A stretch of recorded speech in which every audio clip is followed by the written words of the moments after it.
Hey, Henry Kaiser here in my home, extremely messy studio, and I want to show you 12 unusual guitars that you'll probably never see again. Let's start out with my first guitar. It's this Telecaster that's been heavily modified since. I bought it back in 1971, just a little after October. I saw a great concert by Captain Beefheart and the Magic Band with Fred McDowell opening for them at Tufts University. And I went to a music store and bought a black Telecaster because I wanted to play guitar. I remember the saleswoman said, mom-type saleswoman said, well, you got your Stratocaster with your 3 sounds and you've got your Telecaster with your 2 sounds, but it's cheaper.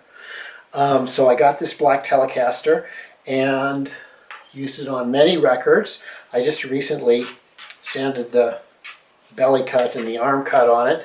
It's got old Bartolini laminated core humbuckers in it, and it's got the maximum number of switches to do the minimum number of things. And boy, it's been with me since then. Let me show you what it sounds like.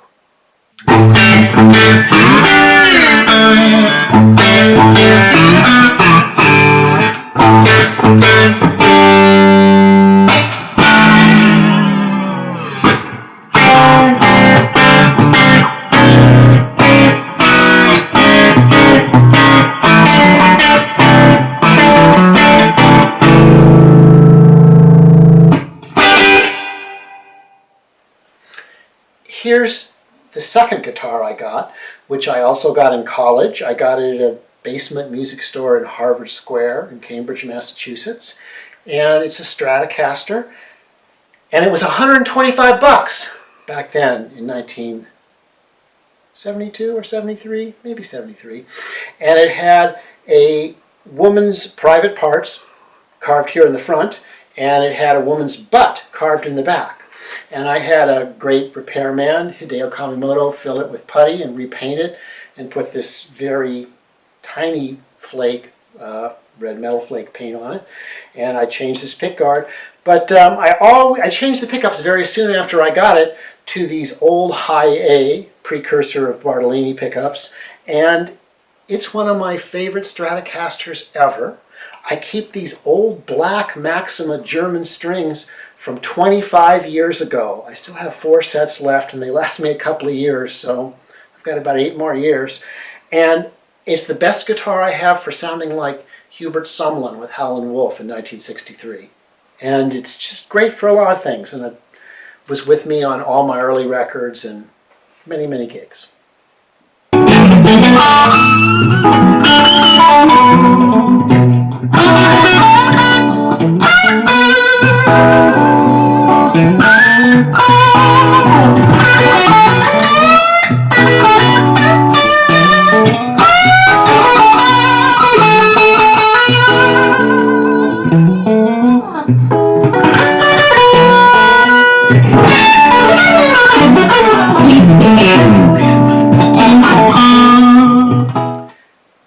Here's a guitar I've been playing a lot lately. It has a true Temperament neck from Sweden. You can see the frets are kind of wavy and crazy.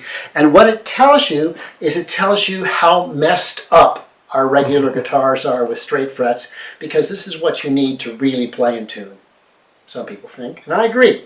So this is a Miller Barncaster, great guy from Ontario, made from an old 100-year-old piece of barn wood, and has this neck on it. And these pickups I really like. They don't make them anymore, but they're supposed to start production soon. Q-Tuner pickups from Holland. They sound like active, really clean pickups, except they're passive pickups. And I recently put an Evertune bridge on it. So it's a mechanical bridge that doesn't go out of tune. It just stays in tune. And used it on a lot of records. It's great. I love it. Usually I take this most places now.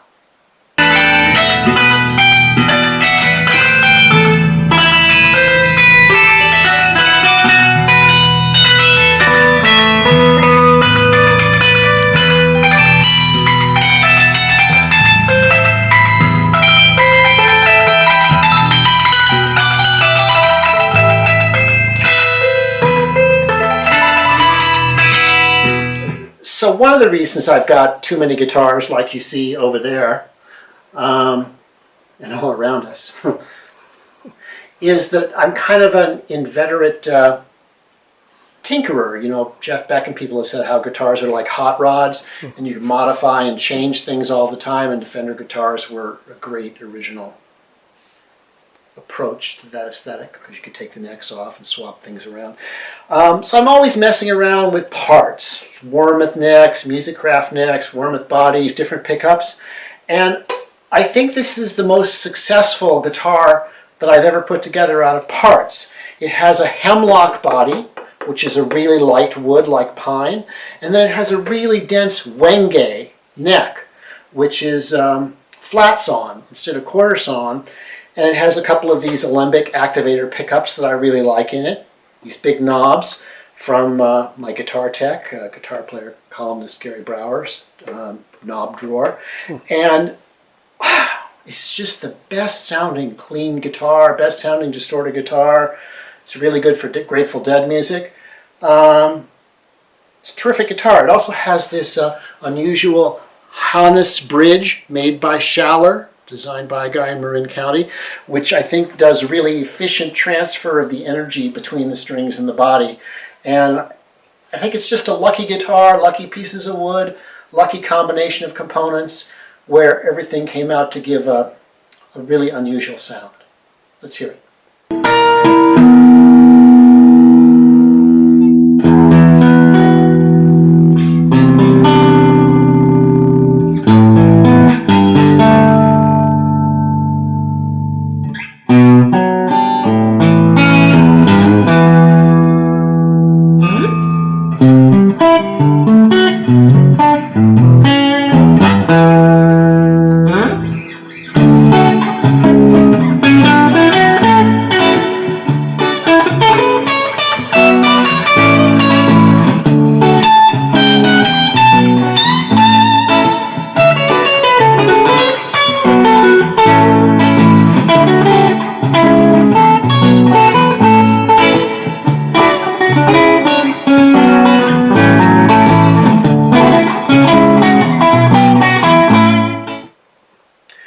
Here's probably the scariest guitar here. Scary because it has a mean tone blues scale neck from True Temperament. Now, I ask you, look at these frets. You know you're not in Kansas anymore when you're trying to play this guitar. So it's a different scale. It doesn't sound terrific with instruments, Western instruments like keyboards and regular tuning, but by itself, it sounds fantastic. And in the first 12 frets of the guitar, there's actually 14 frets. And then 2 of those frets are skipped in the upper part of the neck. So you have to know how to use them and where they go and where the chords fit. And it's a funny thing to experiment with, but it gets a really unique kind of sound. It's really good for solo guitar and for things I do with looping and square wave modulated delays. Alaska pine body, P90 pickup, hip shot, grand piano bridge, whatever they call it, baby grand bridge, hip shot baby grand bridge. So it's a funny thing. It's not easy to play. Let's try.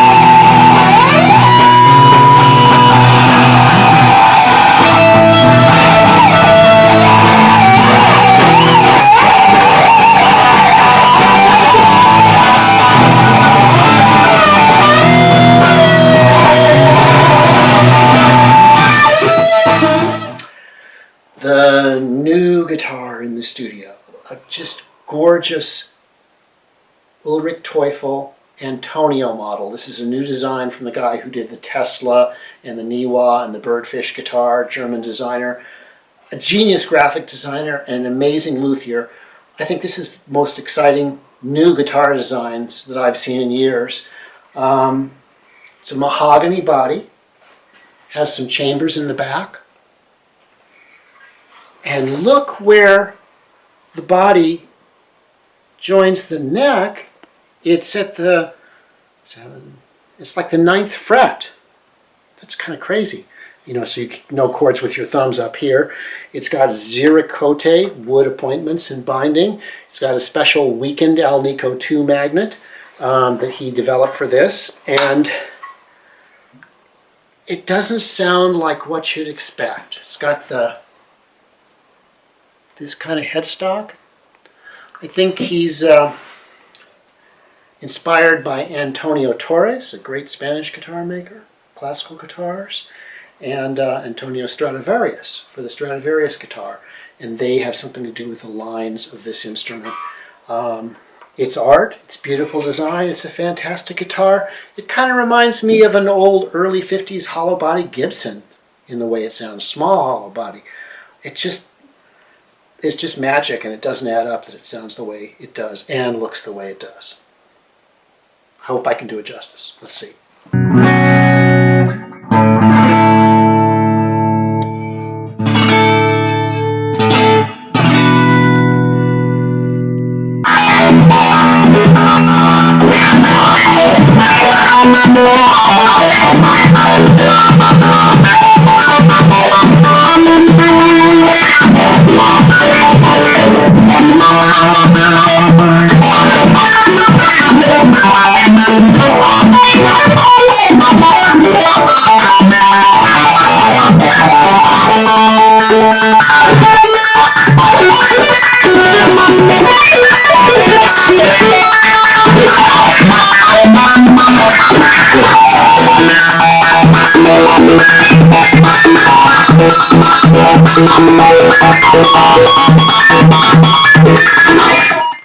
So here's a funny guitar that my friend Larry Pogriba sent me unfinished, great luthier. And it's got a bamboo neck, it's got a masonite body, it's neck through bamboo, and it's got a Brazilian rosewood top.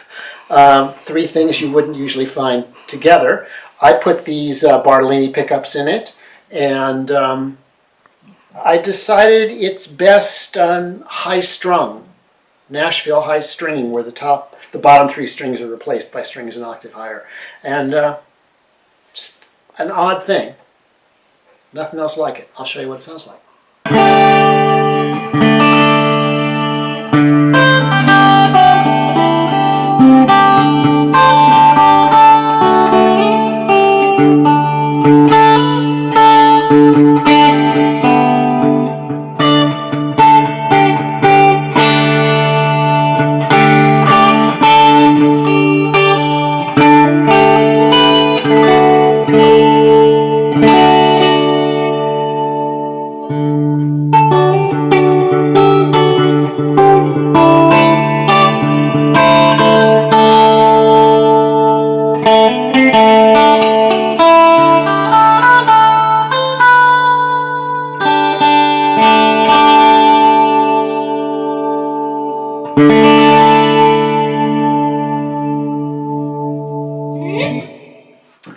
Here's a blast from the past, a used guitar I recently acquired, which was made by my friend Steve Helgeson of Moonstone Guitars, who's been making amazing guitars since the 70s. I have more than several of them.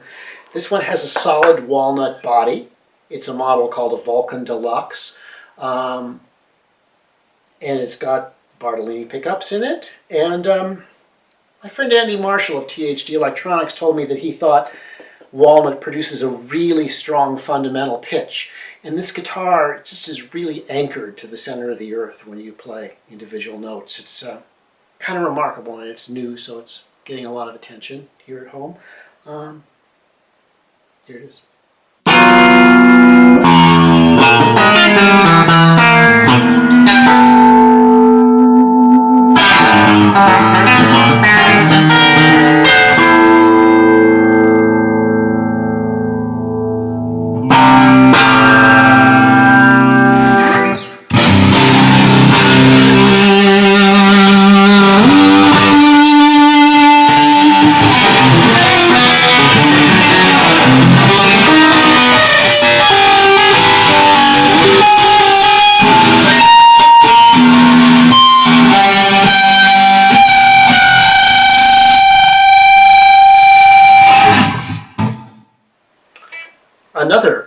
wood guitar, another guitar with a light wood body and a wenge neck. This from Creston Electric Guitars, Creston Leah. It's got 3 of the new Lawler copies of the old Teisco gold foil pickups in it. It's top loading, like Jim Campolongo likes. No strings through the body. And there's no tone control. There's a pickup selector and a volume. And, it made me question, having these 3 pickups, made me question, what did Hubert Sumlin use on the Howlin' Wolf Rocking Chair album back in 1963 for 300 Pounds of Heavenly Joy and Hidden Charms? Could it have been some Japanese guitar, something weird with these pickups in them? Because it kind of gets that sound. I've got really light strings on this. Normally I don't use anything lighter than a 10, but I put my pal Richard Thompson's gauges on, which starts off with an 8 on top and has a slightly heavier bottom, usually on the bottom. Good for the kind of steel bending licks he does, multiple string bends. This is a terrific guitar. This Creston guy's guitars are great.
If I had to get rid of all the guitars here and keep one, here it is.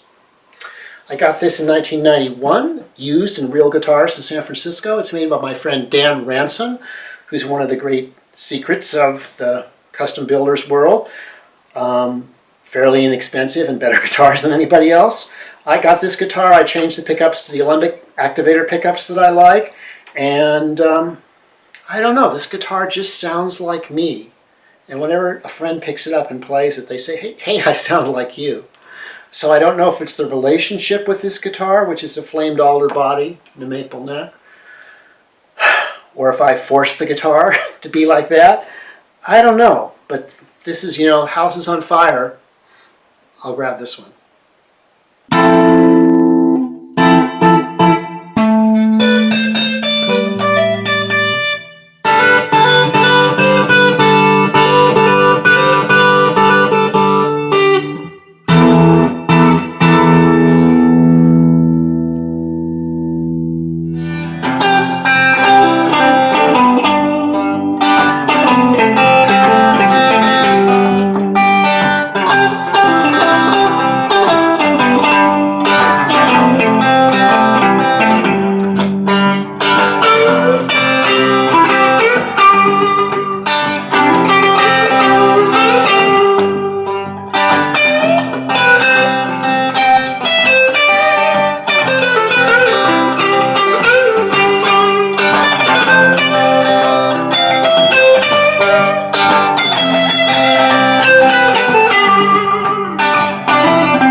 I wondered what Fred McDowell, Mississippi Fred McDowell, the great Mississippi bluesman, played on his electric records. I don't like no rock and roll record, the R. Hooley records, the Diving Duck records.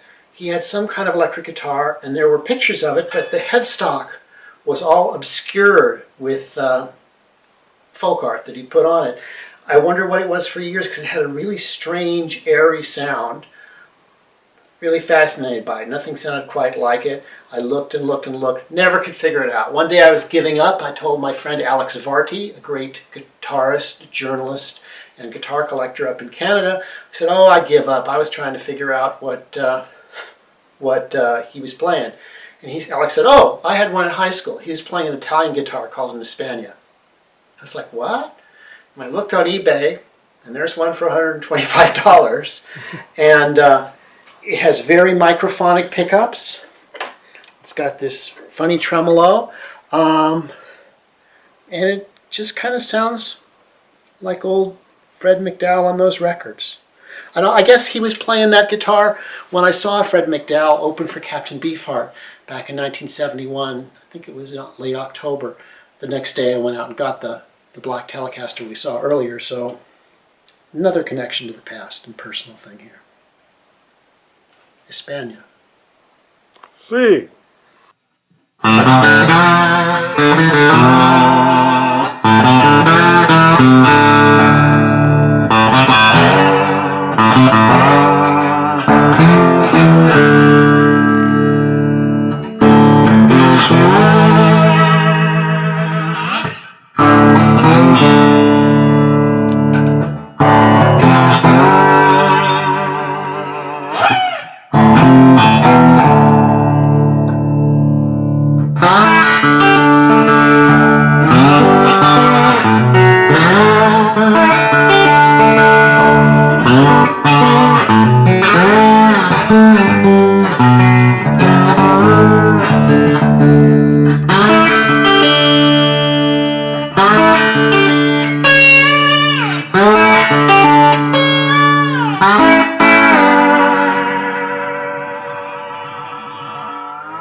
When I first started to play guitar, soon after I got my first guitar, Miles Davis got into his more and more and more electric period, 1973 to 1975, when he had this guitarist named Pete Cozy, who'd come from Chicago, who was the wildest wild man on guitar ever, I think, on the albums Agharta and Pangaea by Miles Davis.